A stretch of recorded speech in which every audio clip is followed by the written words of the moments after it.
Live from New Delhi, you're watching DD India News Hour, India's voice to the world. I'm Prasar Bharati. Coming up in the next hour. South Korea's President Yoon reverses martial law after MPs vote to block it. Opposition demands Yoon step down, else might face impeachment. UK says terrorists are likely to carry out attacks in Bangladesh. Updates travel advisory for its citizens. India's External Affairs Minister highlights progress in India-China engagement in Parliament's lower house, says de-escalation is next priority. Will brief the upper house today.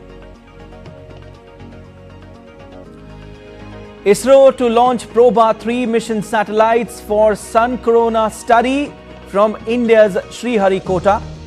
Mission underscores international collaboration in space exploration. And in men's Junior Asia Cup hockey, India set up final showdown against Pakistan after defeating Malaysia 3-1.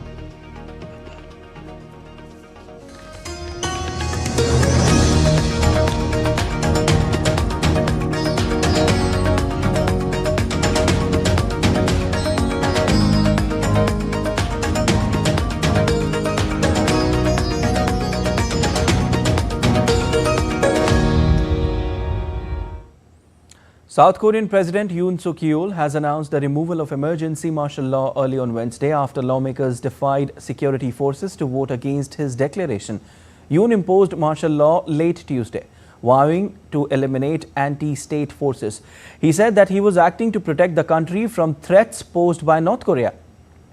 However, after the National Assembly demanded its repeal, he withdrew the troops.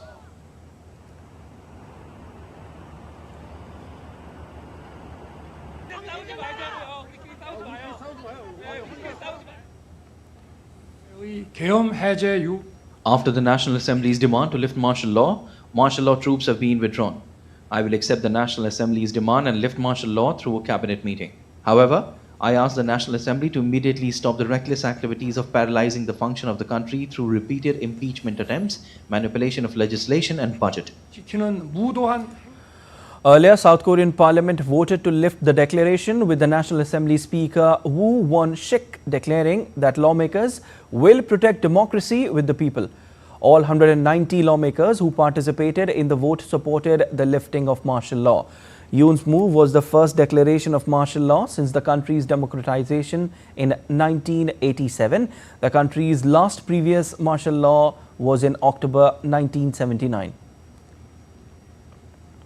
Meanwhile, protests have started in South Korea as the country wakes up hours after South Korean President Yoon lifted the martial law order. Country's main opposition party has called on President Yoon to resign or face impeachment following his decision to briefly declare martial law in the democratic nation.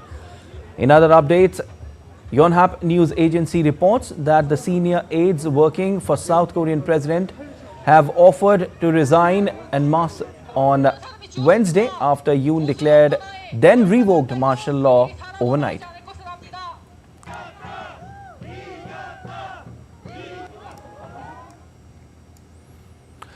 One of South Korea's largest labor unions, the Korean Confederation of Trade Unions, has called on its members to strike until President Yoon resigns.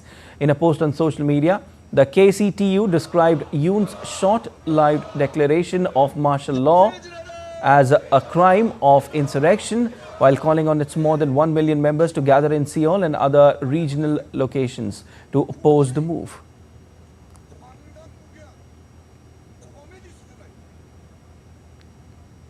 Meanwhile, South Korea's finance ministry said on Wednesday it is ready to deploy unlimited liquidity into financial markets if needed. The announcement came after Finance Minister Choi Sang-mok and Bank of Korea Governor Ri Chang-yong held emergency meetings overnight. The country's financial regulator is ready to deploy 10 trillion won, that's over $7 billion in a stock market stabilization fund anytime. South Korea's won losses early on Wednesday, coming off the two-year low of 1,443.4 hit overnight after Yoon lifted his shock martial law declaration. United States has welcomed the South Korean President Yoon Yeol's decision to lift the martial law, expressed concern over the unfolding situation in the East Asian country. The US emphasized its unwavering commitment to the Republic of Korea as a vital ally in the Indo-Pacific. We will continue to follow developments on the ground very closely. We want this to be resolved peacefully in accordance with the rule of law, and certainly the legislature voting to pass something would be consistent with the law of that country, certainly. Meanwhile, the US Embassy in Seoul has put out an advisory asking Americans to avoid areas where protests are taking place. And Japanese Prime Minister Shigeru Ishiba on Wednesday said that Tokyo was monitoring the situation in South Korea with exceptional and serious concerns. Speaking to reporters at his office, the Japanese PM said that government was taking all possible measures to ensure the safety of Japanese nationals, including issuing warnings through consular emails.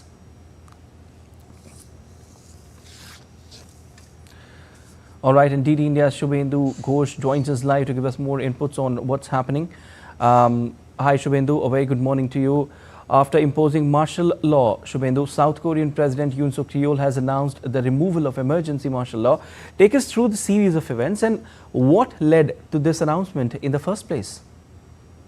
Good morning, Siddharth. Yes, absolutely chaotic scenes in the capital Seoul of South Korea and elsewhere in the country. So if we go by the sequence of events, local time, Seoul time, about 10:30 p.m. last night, in an unannounced televised address, President Yoon Yeol of South Korea comes on television. He announces that he's declaring martial law with immediate effect. We understand that the implications of martial law would be the suspension of all civil rights and the military would be taking over the country. People are expected to stay indoors, but we saw that the reaction to the martial law order was quite the opposite. Yeah. People hit the streets, particularly the lawmakers. And in time, we realized that more than a security decision, it appeared to be an internal political decision. We have to understand that Yoon Yeol stands on very thin ice as far as his own political grounding is concerned. Lately, especially earlier this year in April, when his party lost the parliament election, it was as if his political wings were clipped. Most of his legislations are getting blocked by the opposition Democratic Party in the parliament. There are impeachment proceedings that have been proceeded against many of his cabinet leaders. His own approval rating, Siddharth, had dropped to as low as 19% in the recent survey that had come in. So in that sense, that Yoon Yeol was aware that he is losing political ground. And in fact, the rhetoric that he uses of North Korea is not the first time that he's put it to use. In the Korean Peninsula, it does work. North Korea talks about threats from South Korea, and South Korean leaders talk about threats from North Korea, and does have a certain currency. But this time over, people could see through it. There were dramatic scenes post that announcement. At about past midnight, 1 a.m., the legislators, about 190 of them out of 300, could in fact reach the National Assembly. That's the name of the parliament of South Korea. There were security guards. There were reports of the police and security guards being unsure about what is their responsibility, because the announcement of the military rule of the emergency was so unexpected. But these lawmakers did manage to reach the inside of the parliament. Some also climbed the wall. There was a voting done, and unanimously the 190 lawmakers voted to lift the emergency and the martial law. Earlier this morning, President Yoon Yeol made an announcement that following the direction of the parliament, he's lifting the martial law. True. People have been on the streets chanting "Long live Korea" and "Step down Yoon Yeol." So, in fact, the final blow to his rule appears to have come from himself and his rather rash decision. And it is to be seen if he steps down, or will the parliament move towards proceed with the impeachment process that they have been threatening with. But for Yoon Yeol, a big setback last night, the dramatic scenes that we witnessed. Siddharth? Indeed, a big setback. Also, Shubhendu, you were also mentioning that now the big question is what next, as opposition calls for President Yoon Yeol's resignation. What is your analysis saying? Yeah. That's right, Siddharth. There is no doubt about that. The ground that he had, I said his approval ratings were down, but after the decision and the developments last night, the setback for him is going to be huge. It is just a matter of time whether he chooses to step back or whether the impeachment process begins against him. Remember, he does not have much support in the parliament, even from his own party. There have been statements that are being issued that this was a rash decision. This was not a thought out decision. Even his own cabinet members were not taken into confidence while making this decision. And therefore, it is to be seen the manner in which the political outcome, the fallout of this decision is seen in the days ahead. In fact, we're waiting to hear from the office of Yoon Suk Yeol. He had some morning appointments and meetings, but he had cancelled all of those, postponed all of those. Okay. He's gone into a huddle, as it were. So we yet to hear from his office as to what his next step is going to be. But yes, now pressure mounts on Yoon Suk Yeol tremendously as the parliament, his own cadre, his own chief of staff, have in fact submitted their papers of resignation. So in that sense, he's losing ground even from his own immediate coterie. But the bigger picture also is about the developments in the Korean Peninsula. North, South Korea, the Cold War, the aggressive stance that they have against one another, that will also be taken to the next level. We'll have to see how North Korea responds to these developments. Remember, Yoon Suk Yeol, while declaring the emergency, spoke about the threat from the North Korea, spoke about the manner in which there was infiltration of communists, in his words, of his government. So we'll have to wait and watch. Next few hours will be critical, Siddharth, to see what happens next in the politics of South Korea. Definitely next few hours will be very, very critical, but we leave it there. We have to wait and see what happens next. But thank you so much for joining in, Shubhendu. Updates on Syria now. The West Asian country is facing a surge in conflict as rebels pressed closer to the key city of Hama following their stunning capture of Aleppo last week. Rebel advances, including seizing Ma Shahar, signal a major blow to President Bashar al-Assad's forces. The Syrian army scrambles reinforcements while battling a new offensive from the US-backed Syrian Democratic Forces in the northeast. Iran has meanwhile said it would consider deploying troops to Syria if requested by Damascus, while Russia called for an end to terrorist aggression. With the battlefield crowded by global powers, Iran, Russia and Turkey plan to diplomatic talks in Doha, highlighting the chaotic intersection of military action and international politics. Russia and the United States clashed at the United Nations on Tuesday, accusing each other of supporting terrorism during a Security Council meeting convened over a sudden escalation in Syria. Deputy U.S. Ambassador to the UN, Robert Wood, called for de-escalation of the fighting in Syria and the protection of civilians. He also expressed concern that the rebel offensive was led by Hayat Tahrir al-Sham. Wood said the United States has for decades fought the scourge of terrorism and will continue to fight that scourge of terrorism. The fact that HTS is listed as a terrorist organization by the US and UN does not justify the further atrocities by the Assad regime and its Russian backers. Since November 27, these have included attacks by the regime and its Russian backers on schools and hospitals in both Idlib and Aleppo, causing civilian casualties. The US military launched a self-defense strike in eastern Syria, targeting weapon systems that threatened its troops, the Pentagon confirmed on Tuesday, adding it was unrelated to the ongoing rebel advances in the country. Pentagon spokesperson Major General Pat Ryder said that the strike, unrelated to ongoing rebel advances, destroyed 3 mobile rocket launchers and a T-64 tank after projectiles were fired at military support site Euphrates. Pentagon spokesperson also revealed that the origins of the attack are under investigation. This morning, U.S. Central Command forces successfully destroyed several weapon systems in the vicinity of military support site Euphrates in Syria that included 3 truck-mounted multiple rocket launchers, a T-64 tank, and mortars that presented a clear and imminent threat to U.S. and coalition forces. To be clear, these self-defense actions successfully eliminated imminent threats to U.S. personnel and were not linked to any broader activities in northwest Syria by other groups. And still to come on DD India News Hour. We'll tell you about the latest flashpoint in the South China Sea as Sino-Philippine tensions escalate. NATO foreign ministers gather in Brussels for a two-day meet. Support for Ukraine high on agenda.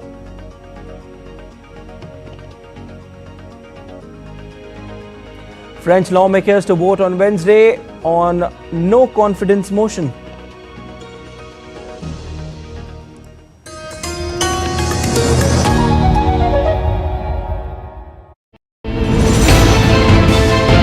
Geopolitics and trade deals. Economic challenges amid development. Hard work and the path to prosperity. It's the economy always. Between walkers, money is what money does and says. Supply creates its own demand. Between the bulls pulls and bears tears. When supply chains globalization and India rises to the podium. We'll get you centered with the Economic Brief at 8 p.m. every Thursday on DD India.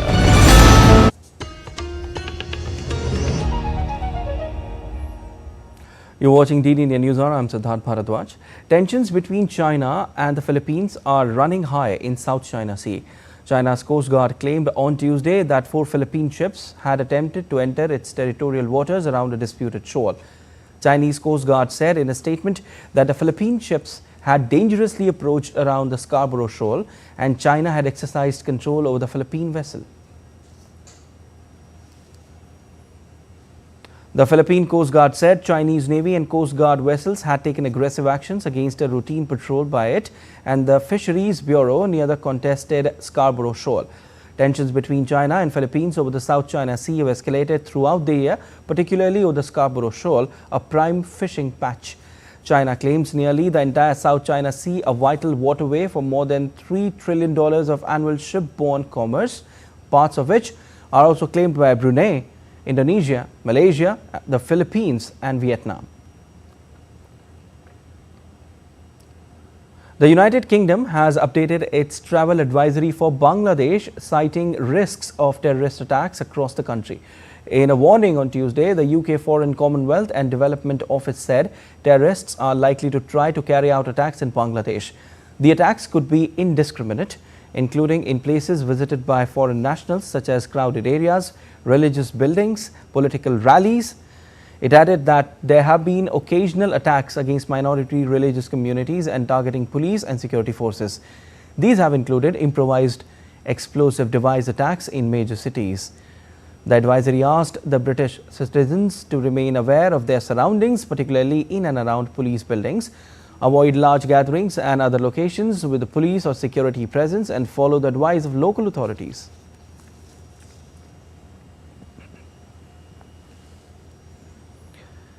The UK advisory comes as India's neighbour remains in a state of turmoil as religious minorities, especially Hindus, are under growing threat. Arrests, attacks and accusations have created an atmosphere of fear, sparking outrage both in the country and in India. Here's the full story by DD India's Mihir Maihuri. Take a look. In Bangladesh, the persecution of minorities, particularly Hindus, continues to escalate, showing no signs of abating. The situation took a dramatic turn when Hindu religious leader Chinmoy Krishna Das Prabhu was arrested last week, facing sedition charges. This arrest has sparked widespread outrage across neighbouring India, where protests have erupted in various regions. One such protest took place in India's national capital New Delhi on Tuesday.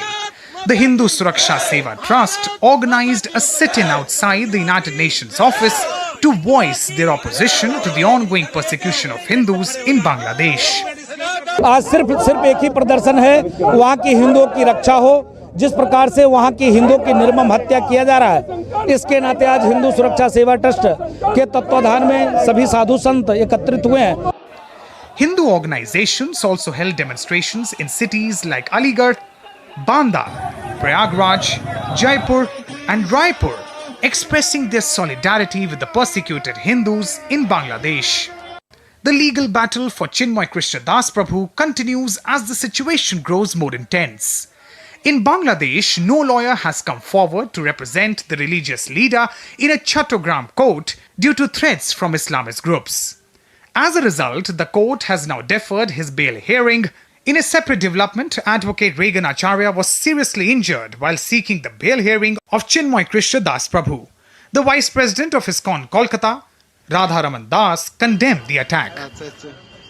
हम ये भी request करते हैं Bangladesh government से कि जो भी चिन्मय कृष्ण प्रभु के एडवोकेट हैं या उनको डिफेंड करने के लिए आ रहे हैं उनको सुरक्षा प्रदान की जाए.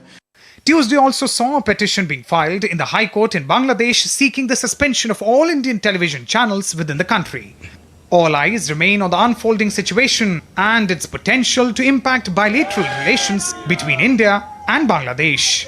Mihir Makhri reporting for DD India.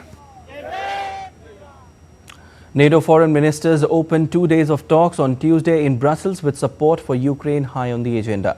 NATO is unlikely to heed Ukraine's call for a membership invitation at a meeting, dashing Kyiv's hopes of a political boost as it awaits Donald Trump's return to the White House. In a letter to his NATO counterparts, Ukraine said an invitation to Ukraine would eliminate one of Russia's key reasons for conflict of blocking Ukraine's NATO membership. Although NATO has stated that Ukraine will join its ranks and its path to membership is irreversible. Allies have already pledged hundreds of millions of dollars in new military aid ahead of the meetings, including new rounds of assistance from the United States and Germany. German Foreign Minister Annalena Baerbock said Ukraine needs robust security guarantees and just peace, adding, "We need security guarantees that really work." We are contributing a further 63.5 million euros to NATO's Ukraine funds and giving a further 30 million euros bilaterally for humanitarian aid.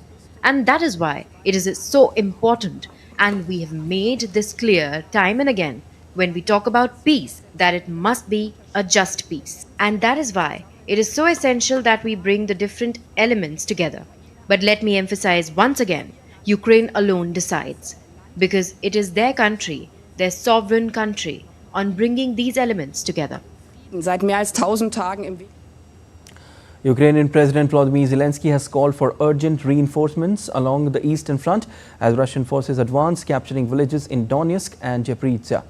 In his nightly address, Zelensky stressed that Ukraine's ability to halt Russian gains hinges on timely Western weapon deliveries, particularly to bolster long-range firepower. Following talks with top commander Alexander Syrsky, Zelensky emphasized the need to destroy Russia's offensive potential and protect Ukrainian troops. The US recently announced a $725 million aid package, but concerns linger over future support under incoming President Donald Trump. Meanwhile, Russia claimed victories in Romanivka and Novodarivka through Ukraine's military highlighted fierce resistance near Kurakhove and good results defending Zaporizhzhia, underscoring a battlefield in flux. US President-elect Donald Trump, picked to lead the Drug Enforcement Administration, Chad Cronista, is withdrawing just 2 days after his selection was announced, citing the gravity of the job. Trump had announced his intention to nominate Chad Cronista to lead the DEA on Sunday. Trump has promised to tackle the fentanyl crisis that has resulted in a big wave of overdose deaths, and DEA will be critical in that effort. The position deals with managing the US-Mexico border and drug trafficking control. As per reports, Mexican cartels such as CJNG and Sinaloa cartel are responsible for a significant proportion of fentanyl and other deadly drugs trafficked into the United States. The agency is part of the Justice Department and enforces the United States controlled substance laws and regulations, aiming to reduce supply of and demand for such substances. Donald Trump cast a shadow over the journey of migrants on Tuesday as a new caravan of migrants set out from southern Mexico. Migrants from El Salvador and Venezuela expressed their hopes of finding a way to enter the United States once they reach their final destination, despite being aware of Trump's deportation plans. Many caravans are making their way across Mexico towards the US border. Trump has vowed mass deportations and a vast immigration crackdown as soon as he takes office on January 20th. Meanwhile, Trump's attorneys sought to dismiss his historic criminal fraud conviction in a new filing released Tuesday, arguing that outgoing U.S. President Joe Biden used similar reasoning to pardon his son, Hunter Biden. The Democratic president pardoned his son Sunday after Hunter was convicted earlier this year of tax evasion and illegally possessing a firearm, arguing he was selectively and unfairly prosecuted by the Department of Justice only because he is my son. Trump's motion to dismiss, filed Monday, saw his legal team cite the arguments used by Biden to make their own case to presiding Judge Juan Merchan.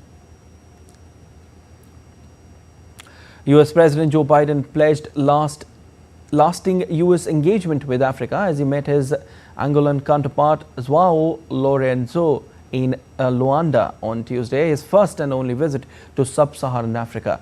During brief remarks at the presidential palace, Biden pledged lasting engagement on Africa's own terms, announcing over $1 billion of new humanitarian support for Africans displaced from home by historic droughts and food insecurity. Biden also visited Angola's National Museum of Slavery to mark the two nations' shared history in the transatlantic slave trade. Biden's trip will also focus on the Lobito Corridor, a partly U.S.-funded railway project aimed at making it easier to export critical minerals from the mining heartlands of the Democratic Republic of Congo. The United States continues to be the world's largest provider of humanitarian aid and development assistance. And that's going to increase. You know, that's the right thing for the wealthiest nation in the world to do. And today, I'm announcing over $1 billion in new humanitarian support for Africans displaced from homes by historic droughts and food insecurity. We're building railroad lines from Angola to the port of Lobito in Zambia and the DRC, and ultimately all the way to the Atlantic, from the Atlantic Ocean to the Indian Ocean. We're the first transcontinental railroad in Africa and the biggest American rail investment outside of America. French lawmakers will vote today on no confidence motion, which is all but certain to oust the coalition of Michel Barnier. This will be the first French government to be forced out by a no confidence vote in more than 60 years. French Prime Minister Michel Barnier on Tuesday rejected the idea that President Emmanuel Macron should resign to unblock the country's political crisis, calling him the guarantor of stability. In an interview ahead of Wednesday's no confidence vote, Barnier said he remained open to budget talks with the far-right National Rally and other parties, but warned there was a lot of tension in the country and that everyone should be wary of the heightened mood. President Emmanuel Macron is set to return to France from a state visit to Saudi Arabia during the day.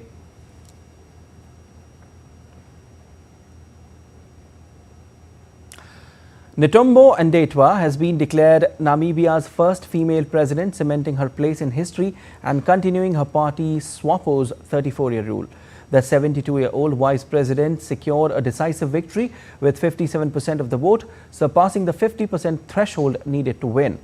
Her main rival, Pandolini Itula of the IPC, garnered 26%. Nandi Ndaitwah, a veteran of Namibia's independence struggle, vowed to uphold peace and stability.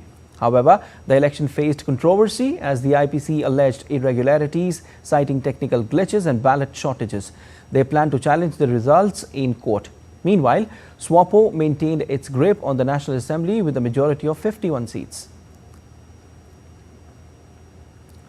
Britain's King Charles and Prime Minister Keir Starmer welcomed Qatar's Emir Sheikh Tamim bin Hamad Al Thani for a state visit to Britain on Tuesday.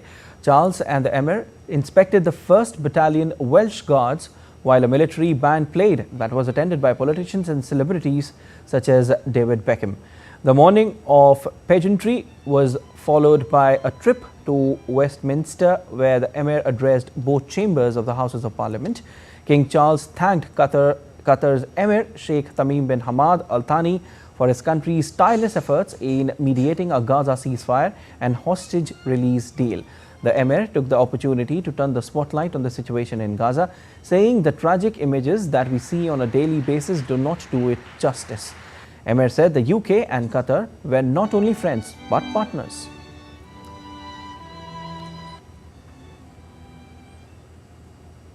And still to come on DD India News Hour. The Foreign Affairs Minister of Kuwait arrives in India on an official visit to strengthen multifaceted ties.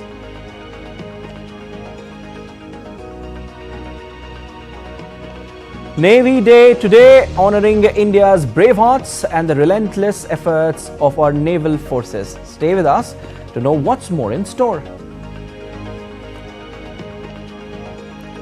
IIT Kanpur develops country's first inspection robot for power grid substations to collect data from different places.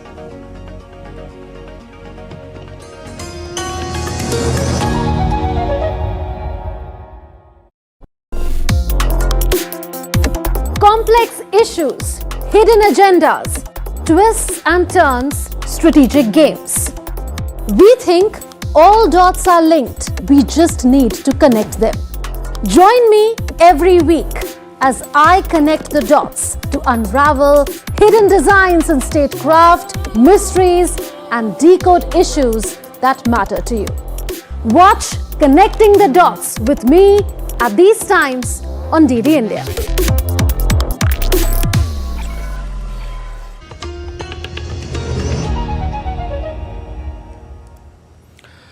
You're watching DD India News Hour. I'm Siddharth Bharadwaj, and let's have a quick recap of the headlines. South Korea's President Yoon reverses martial law after MPs vote to block it.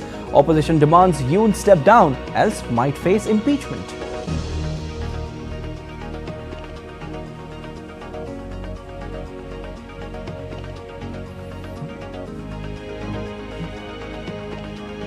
UK says terrorists are likely to carry out attacks in Bangladesh, updates travel advisory for its citizens. India's External Affairs Minister highlights progress in India-China engagement in Parliament's lower house, says de-escalation is next priority. Will brief the upper house today.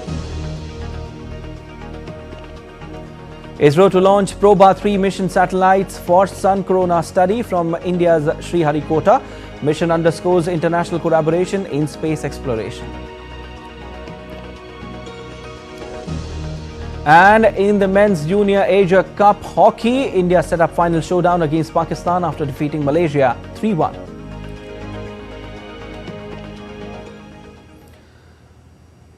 India's External Affairs Minister Dr. S. Jaishankar on Tuesday informed the Parliament's lower house that full disengagement with China has been achieved in eastern Ladakh.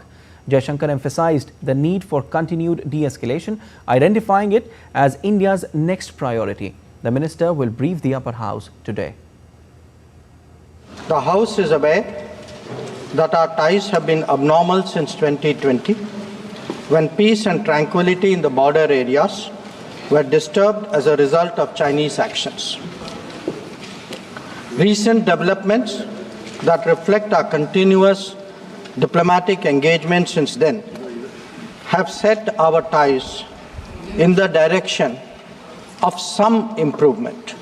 India's External Affairs Minister Dr. S. Jaishankar briefing India's lower house of Parliament about the latest developments in India-China ties after October's successful disengagement and patrolling agreement along the line of actual control or LAC in eastern Ladakh. He noted how relations are now on the path towards being mended after they were derailed in the aftermath of the clashes between troops in Doklam in 2020, following the amassing of a large number of troops by China. The situation arising after our counter-deployment in 2020 called for multiple sets of responses. The immediate priority was to ensure disengagement from friction points so that there would be no further untoward incidents or clashes. This, has been fully achieved, as I will explain. The next priority will be to consider de-escalation that would address the massing of troops along the LAC with associated accompaniments. The minister also pointed out how, during the intervening period, the Indian Armed Forces carried out effective counter-deployment to the enhanced Chinese presence and border infrastructure was also bolstered. The House would also recognize that there has been a significant improvement in the border infrastructure, which has made such effective counter-deployment possible. This is reflected, amongst others, in the increase of border infrastructure allocations in the last decade. The Border Roads Organization, BRO, alone has incurred 3 times the expenditure level of what it was a decade ago. The External Affairs Minister also spelled out what India expects will happen next in its engagement with China to gradually normalize relations. The conclusion of the disengagement phase now allows us to consider other aspects of our bilateral engagement in a calibrated manner, keeping our national security interests first and foremost. In my recent meeting with Foreign Minister Wang Yi, we reached an understanding that the special representatives and the foreign secretary level mechanisms will be convening soon. Clearly, India's approach of no business as usual till border tensions are addressed has led China to rethink its stance. India will keep its security interests at the forefront in all dealings with China. Gautam Roy's report for DD India.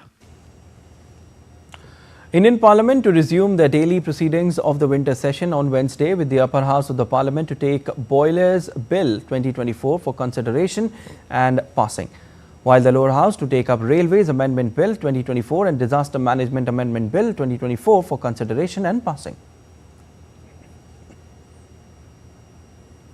And DD India's Vishal Baristo joins us live from New Delhi. Hi Vishal, very good morning to you. After several days of disruption, Parliament finally witnessed smooth functioning. Can you walk us through what transpired, Vishal?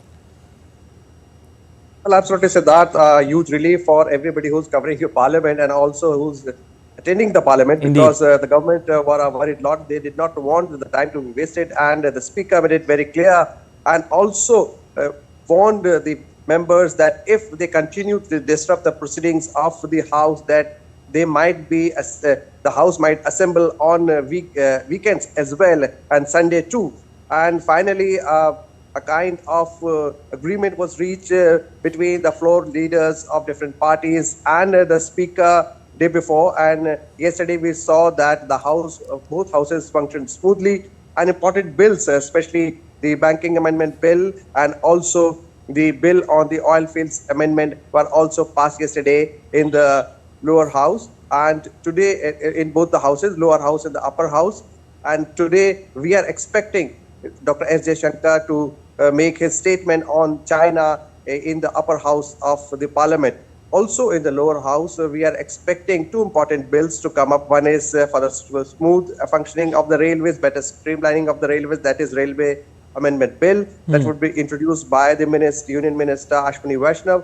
And also another very important bill in the lower house would be introduced by the Union Minister Amit Shah on the how to create local level forces for natural calamities. So apart from Delhi and Chandigarh, so the government is seriously looking into the matter that we should have a kind of force that would also support the central forces in wake of natural calamities.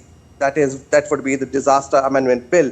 And coming back to Dr. S. Jaishankar's statement, you heard him saying that he had a meeting with Wang Yi, his counterpart in China. And some very important observations were also made earlier before he made his statement, and he had laid down his statement in the lower house also before making a statement yesterday. And that includes that there should be data exchange of the rivers in the border areas between India and China. There should be a resumption of the pilgrimage of Mansarovar Yatra, and also direct flights between India and China should be resumed, and there should be an exchange of media between the two countries. So these were the important observations that both countries need to work upon, and both countries are also working on it. Siddharth? All right, Vishal, and what can we expect when the session begins now? Well, we expect that the session would work smoothly, function smoothly, though Rahul Gandhi, the Congress leader, has announced that he would be visiting Sambal, and Samajwadi Party was time and again raising the issue of Sambal violence. So it is yet to be seen how his visit to Sambal affects the proceedings of the House, especially in the lower house, because the government has made it very clear that nobody would be allowed to disrupt the peace in which has been restored somehow with a lot of hard work by the law enforcing agencies. So let's see and hope that the House functions normally, because two important bills are there, one on railway and one on the disaster management in the lower house. And in the upper house, we are all looking forward to the statement by Dr. S. Jaishankar on the issue of China. All right, we'll leave it there. Thank you so much, Vishal, for your analysis.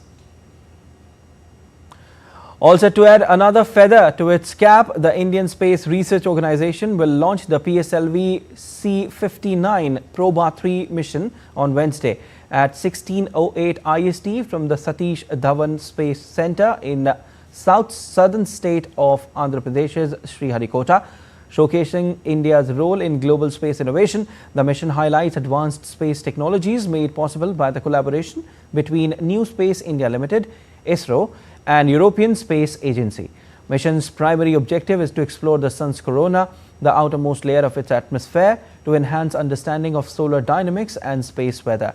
The mission will function as an orbital lab demonstrating acquisition, rendezvous, proximity, operations and formation flying, while validating innovative metrology sensors and control algorithms, opening up novel methods of mission control. The Foreign Affairs Minister of Kuwait, Abdullah Ali Al Yahya, arrives in India on an official visit on Tuesday. Following his arrival, the Ministry of External Affairs expressed a warm welcome to the Kuwait minister and stated his visit would further strengthen the multifaceted relationship between India and Kuwait. His visit will include high-profile meetings, starting with a call on Prime Minister Narendra Modi, and then will meet External Affairs Minister Dr. S. Jaishankar. India and Kuwait share a historically strong bilateral relationship that has stood the test of time.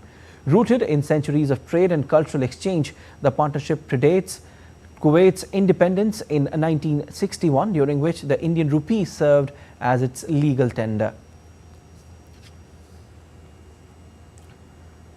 4th of December is celebrated every year as Navy Day. As India commemorates Navy Day 2024, the Indian Navy continues solidifying its position at the forefront of the nation's maritime ambitions. With a legacy steeped in operational excellence and strategic foresight, the Navy has transformed into a formidable force capable of safeguarding nation's interests. The Navy embodies India's ascent as a maritime power, from modernizing its fleet to integrating advanced technology and fostering global partnerships. Beneath the waves. The Supreme Commander of the Armed Forces, President Draupadi Murmu, will witness the operational demonstration by the Navy on Wednesday in the eastern state of Odisha. Defence Minister Rajnath Singh has extended his greeting and warm wishes to all Indian Navy personnel and their families on Navy Day. Sharing a post on X, he wrote, and I quote, "The Indian Navy is an important pillar in the national security architecture, safeguarding India's maritime security. Our Navy plays a pivotal role in ensuring safe, secure and stable seas, reaffirming our stature as the preferred security partner and first responder in the Indian Ocean region."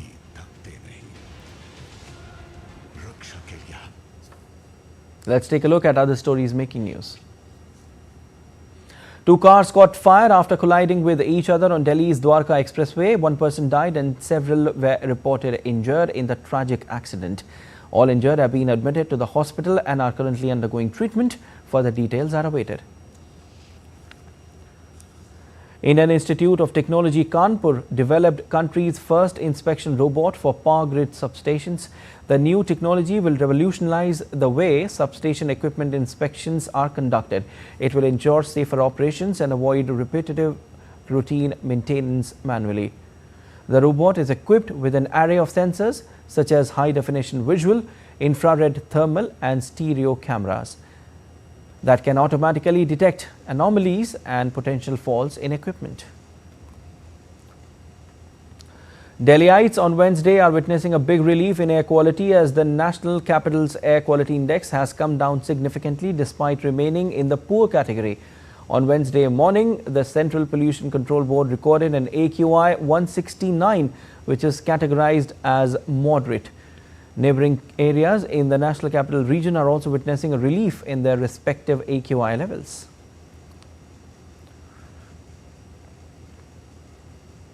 India's Doda district in J&K turned into a winter wonderland after receiving snowfall. This marked the beginning of tourism season in the region as the snow blanketed mountains and roads. And still to come on DD India News Hour. We'll give you updates on global markets with a special focus on the Asian stocks.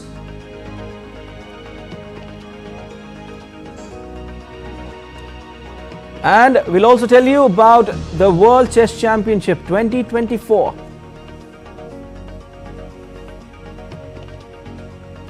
And also about a German family who set the world record for the largest number of decorated Christmas trees in one place.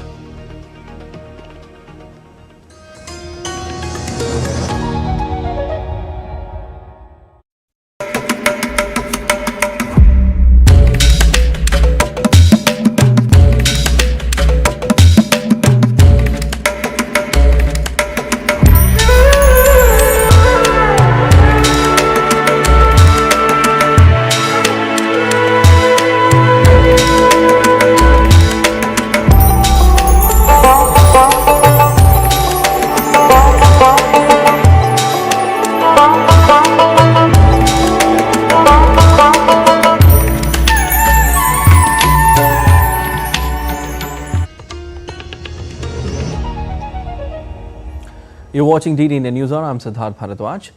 And the S&P 500 and NASDAQ made a record closing highs on Tuesday with tech-related shares extending recent gains as investors awaited further jobs data. The Dow finished slightly lower. The Dow Jones Industrial Average fell 76.47 points to 44,705.53. The S&P 500 gained 2.73 points to 6,049.88 and Nasdaq Composite gained 76.96 points to 19,480.91.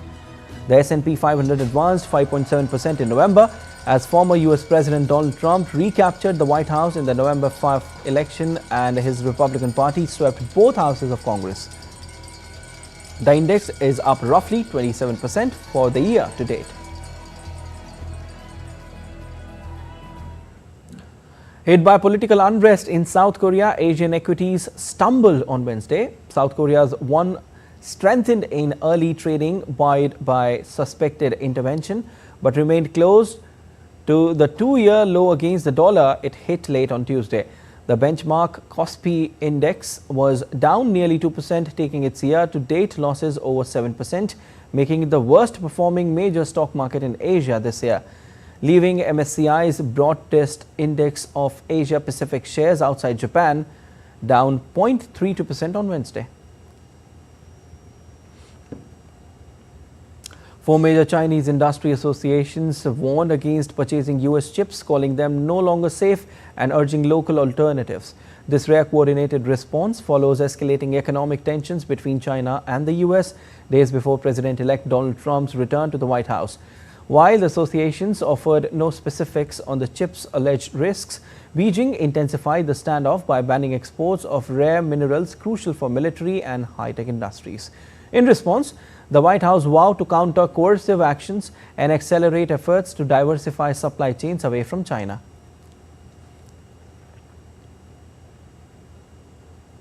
The Venezuelan government has announced plans for a $22.7 billion budget for the upcoming year, representing an increase from the previous year's spending of $20.5 billion. Vice President Delcy Rodriguez conveyed this figure to lawmakers, expressing optimism for a better 2025 as the country navigates ongoing financial difficulties.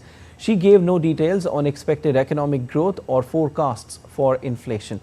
Tax revenue will supply $5.25 billion to the budget, financing 28% of the country's spending. The remaining funds will be sourced from the mining sector, loans and debt insurance issuances. This budgetary plan comes as Venezuela continues to face economic hurdles following years of hyperinflation and under the weight of US sanctions. You're watching DD India News Hour. Time now for sport, and let's start with chess. Indian Grandmaster D. Gukesh squandered a golden opportunity to take lead as he was held for fourth consecutive draw by defending champion China's Ding Liren in World Chess Championship 2024 on Tuesday. Wielding the white pieces, Gukesh put Ding under pressure early with an out-of-the-box opening play. The Ding was soon forced into a time scramble, with the defending champion forced into a position where he had to make 20 moves in under 25 minutes to stay alive in the match. But the Chinese Grandmaster found a way to stay afloat and forced Gukesh into some difficult positions before the game tapered into a draw. The draw left both the players tied on 3.5 points, each with 7 more matches to go. Game 8 will take place on Wednesday. The first player to reach 7.5 points over 14 games will win the prestigious title in Singapore. The Indian junior men's hockey team defeated Malaysia 3-1 in the semi-final of the Men's Junior Asia Cup to set up title clash against Pakistan. Unbeaten so far in the tournament, India scored through Dilraj Singh in the 10th minute, Rohit in 45th minute, and final from Sharda Nand Tiwari in 52nd minute to secure their place in the final. Malaysia's lone goal from penalty stroke converted by Azimuddin in the 57th minute. Now, India will take on arch rivals Pakistan in the blockbuster final on Wednesday. Pakistan defeated Japan 4-2 in the first semi-final. India had earned a hard-fought 2-1 victory against its long-time rivals to clinch the gold medal last time around.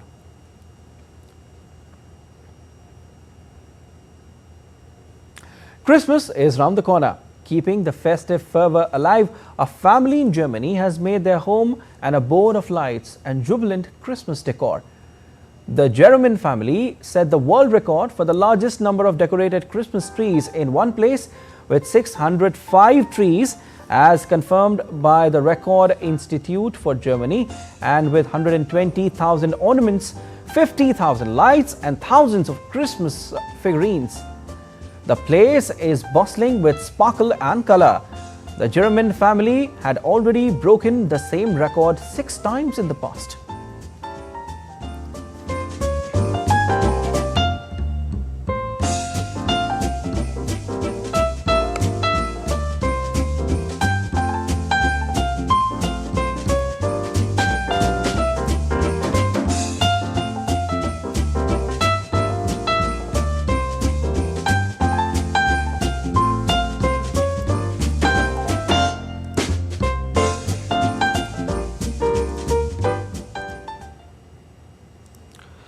Europe's most expensive Christmas tree went on display in Munich on Tuesday. The 3-meter pyramid-shaped gold tree is made of 2024 Vienna Philharmonic coins worth more than 5.2 million euros.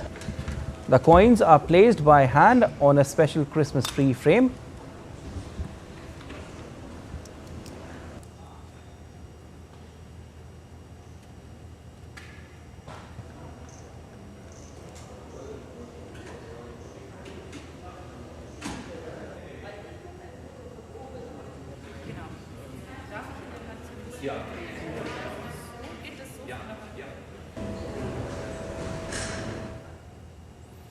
India's public broadcaster Prasar Bharati has recently launched Waves, entering the field of OTT platform.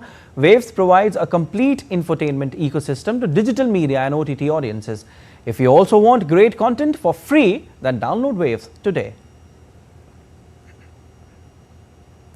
That's all for this edition of DD India News Hour, but let us know your thoughts on the news of the day. For those on the go, you can get all the latest news and updates from India and across the world on DD India mobile app. The app is available on both Android and iOS platforms, and you can scan the QR code on the screen to download now.